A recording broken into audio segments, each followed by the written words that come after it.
بسم اللہ الرحمن الرحیم۔ عزیز خطبۂ عزام، ہر فن کو جب سیکھا جاتا ہے تو اس کے کچھ نہ کچھ مقاصد، کچھ نہ کچھ وجوہات ہوا کرتی ہیں کہ میں یہ فن کیوں سیکھ رہا ہوں، میرے سیکھنے کا مقصد کیا ہے۔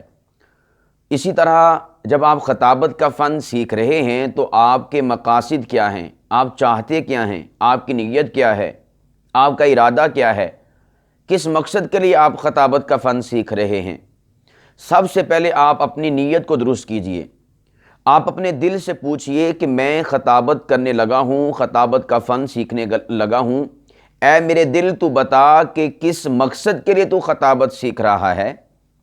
کس مقصد کے لیے تو نے مجھے اس بات کے اوپر آمادہ کیا ہے کہ میں خطابت کا فن سیکھوں۔ کہیں یہ مقصد شہرت تو نہیں، کہیں یہ مقصد پیسوں کا اور مال و دولت کا حصول اور اس کی طلب تو نہیں، کہیں یہ مقصد صرف یہ تو نہیں کہ اشتہارات کے اوپر بڑا بڑا نام اور اسی طور پر بڑے بڑے القابات سے مجھے نوازا جائے، کہیں اس کا مقصد دنیا کا حصول تو نہیں، جاہ و جلال اور لوگوں کی واہ واہ تو نہیں۔ یہ ساری کی ساری چیزیں آپ اپنے دل سے پوچھئے، سوال کیجئے۔ میں اس بات کے اوپر اس وجہ سے خصوصی توجہ آپ کی دلانا چاہ رہا ہوں کہ عزیز خطبۂ عزام، کہیں یہ نہ ہو کہ قیامت کے دن میں اور آپ اپنے اس فن کی وجہ سے، اس فن کی بدولت اور اپنی سپیچز، بیانات، خطابات اور جتنے بھی واعظ ہم نے کیے ہوئے ہوں گے اپنے اس زندگی کے اندر، اس کے بلبوتے پر یہی ہماری باتیں، یہی ہماری گفتگو، یہی ہمارا سپیچ کرنا، بیان کرنا، پورے ملک میں، پوری دنیا میں مختلف مجالس کے اندر، محافل کے اندر جانا ہمارے لیے پکڑ کا سبب بن جائے۔ یعنی لوگ تو ہم سے ہدایت حاصل کرتے رہے ہمارے لفظ، ہمارے جملے سن کر، لیکن یہی لفظ اور یہی جملے ہماری نیت کی خرابی کی وجہ سے میری اور آپ کی پکڑ کا سبب بن جائیں۔ خدارا اپنی نیتوں کو درست کریں۔ اس حوالے سے میں ایک حدیث پاک آپ حضرات کی گوش گزار کرنا چاہوں گا، اور امید واثق ہے ایک ہے میرے اور آپ کے الفاظ کہ جس سے ہم رہنمائی اور رشد حاصل کریں، اور ایک ہے ہمارے پیارے آقا اور مولا سید الخطباء محمد کریم صلی اللہ علیہ وسلم کے مبارک الفاظ، مبارک جملے، یقیناً وہ میرے اور آپ کی ہدایت کے لیے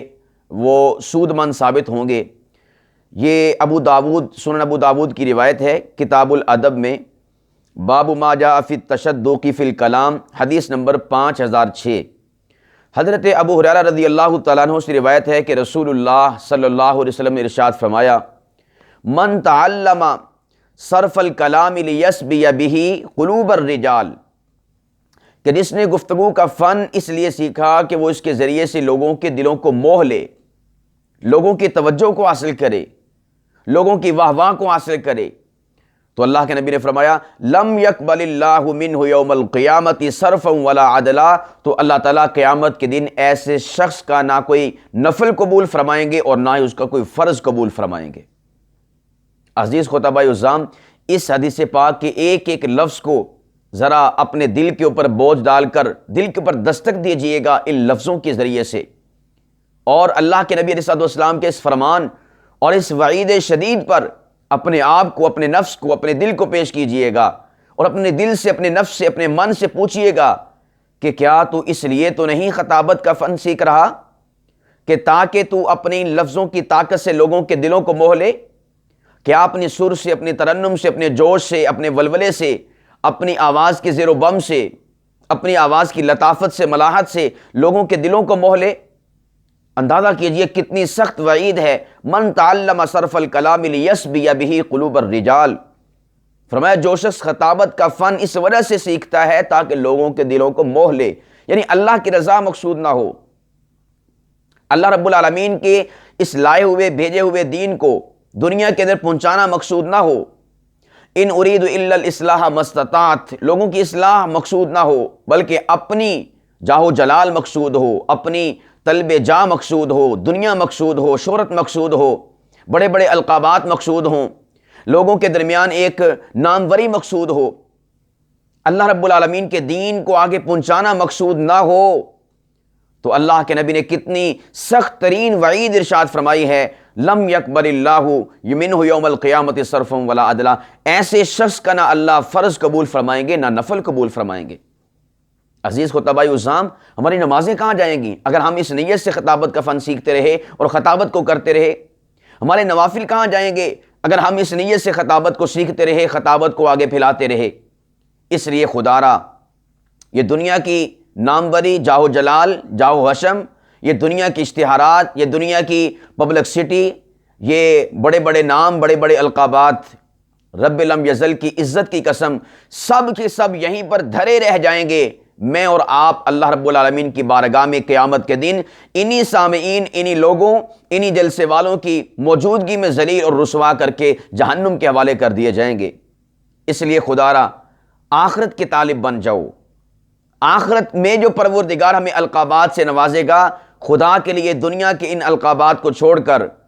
یہ دل میں خواہش پیدا کر لو کہ میرے مولا، میں کسی لقب کا طالب نہیں، قیامت کے دن بس یہ کہہ دینا کہ میرے دین کا خادم آ رہا ہے، میرے دین کا نوکر آ رہا ہے، میرے مصطفیٰ کے دین کا سپاہی آ رہا ہے، بس یہ القابات مجھے نصیب کر دینا، میں اس نیت سے خطابت کر رہا ہوں۔ اپنے رب سے کہیے کہ میرے پروردگار، میں دنیا کے جو افراد اور لوگ ہیں ان کے القابات کا طالب نہیں ہوں، میں تو تیری زبان سے نکلے ہوئے القابات کا طالب ہوں۔ یہاں پر اشتہار کے اوپر جو ہے بڑا سا نام آ جائے، اس کی طلب چھوڑ دیجئے، بس یہ طلب رکھیے کہ قیامت کے دن جو اشتہار لگے گا جنت میں جانے والوں کا، اس اشتہار پہ میرا نام بھی آ جائے، اس اشتہار کے طالب بن جاؤ۔ وہاں پر نام لکھوانے کے لیے اپنے آپ کو پیش کر دو، اور اس کا ایک ہی ذریعہ اور سبب ہے، اس کی ایک ہی ریزن اور وجہ ہے، اور وہ کیا ہے؟ اپنی نیتوں کو خالص کر لو۔ یہاں کی واہ واہ کر دینا، اس کی طلب کو چھوڑ دو، عوام الناس کی واہ واہ کو سمیٹنا، اس کی طلب کو عزیز خطباء عزام چھوڑ دو، بلکہ یہ نیت کر لو اور یہ ارادہ کر لو اور اس چیز کی چاہت اور طلب رکھو کہ میرے مولا، جب قیامت کے دن تم میرے بارے میں فیصلہ فرمائے جنت کا، میرے اخلاص کی وجہ سے، میری نیت کے خلوص کی وجہ سے، میری للہیت کی وجہ سے، میرے خشوع خضوع کی وجہ سے، میری خشیت کی وجہ سے، تو میرے مولا اس موقع پر میدان محشر کے اندر مجمع کہہ رہا ہو کہ واہ واہ واہ واہ، یہ خطیب جنت میں جا رہا ہے، یہ خطیب جنت میں جا رہا ہے۔ میرے مولا، میں دنیا کی واہ واہ کا طالب نہیں، بلکہ میں جنت کے جانے کا جو سرٹیفکیٹ اور اعزاز مجھے ملے گا، اس موقع پر جو لوگوں کی واہ واہ ہوگی، میں تو اس واہ واہ کا طالب ہوں۔ عزیز خطباء عزام، سچ پوچھیں تو آج ہمارا حال بہت برا ہو چکا ہے، ہماری نیتوں میں فتور آ چکا ہے، ہماری اخلاص پس پردہ جا چکے ہیں، ہمارے دل کی للہیت اور اللہ کی رضا، اللہ کے دین کی خدمت، نوکری، یہ ساری چیزیں بیک پر جا چکی ہیں، ناموری فرسٹ پر آ چکی ہے، شہرت فرسٹ پر آ چکی ہے۔ ہر ایک کی یہی طلب بنتی جا رہی ہے کہ تمام خطباء میں مجھے اعزاز، مجھے شرف بخشا جائے، تمام کے اندر میری نامواری ہو، ہر ایک جو ہے مجھے اچھے القابات سے، اچھے ناموں سے پکارے، میرا اشتہار میں بڑا نام آنا چاہیے۔ ہر ایک جو ہے اس بات کے پیچھے چل پڑا ہے۔ اگر عزیز خطباء عزام آپ کی نگاہ میں بھی یہی طلب ہے، آپ کے دل اور دماغ میں بھی یہی رچا بسا ہے، تو یاد رکھیے گا، بلکہ میں آپ کو سچے دل سے مشورہ دیتا ہوں، خدا کے لیے پھر آپ خطابت سے کنارہ کش ہو جائیں،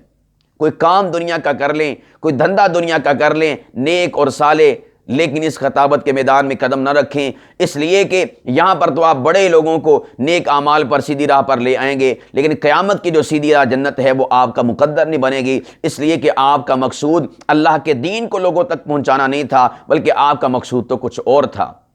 تو آج کی اس نشست کا خلاصہ میں آپ احباب کی خدمت میں یہی عرض کروں گا کہ ہم خطابت کا فن سیکھنے سے پہلے اور خطابت کرنے سے پہلے جب کبھی بھی اسٹیج پر جائیں، سب سے پہلے اپنی نیت کو ٹٹول لیجئے، اپنے من سے پوچھ لیے کہ تو کس مقصد کے لیے جو ہے یہ کام کر رہا ہے۔ نیت خالص ہو گئی، خدا کی عزت کی قسم، یہاں پر آپ کا نام بڑا نہ بھی آئے، یہاں پر القابات نہ بھی ملیں، یہاں پر کچھ بھی نہ ہو، قیامت کو آپ کی بلے بلے ہوگی،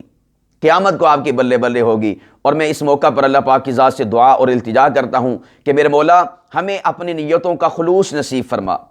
ہماری نیتوں میں اخلاص کی دولت کو جو ہے ہمیں عطا فرما، ہمیں دنیا کی ناموری سے، شہرت سے بچا، اور قیامت کی ناموری اور شہرت نصیب فرما، اس لیے کہ دنیا کی شہرت اور ناموری یہ عارضی ہے اور یہ ختم ہو جانے والی ہے، آخرت کی جو ناموری اور شہرت ہے وہ دائمی ہے۔ اللہ پاک کی ذات جو ہے قیامت کی سرخرویاں ہمیں نصیب فرمائے۔ پروردگار عالم ہم سب کو خطابت کے اس میدان میں قدم رکھتے ہوئے سب سے پہلے اپنی نیتوں کو درست کرنے کی توفیق عطا فرمائے، ہماری نیتوں کے اندر خلوص نصیب فرمائے، ہماری کوششوں کاوشوں کے اندر اللہ پاک کی ذات خلوص نصیب فرمائے، اور ہم سب کو دین مستقیم کا پرچار کرنے کے لیے اور اسی طور پر دین کی بات کو دنیا کے کونے کونے تک ہر فرد تک کما حق کو پہنچانے کی ہم سب کو توفیق عطا فرمائے۔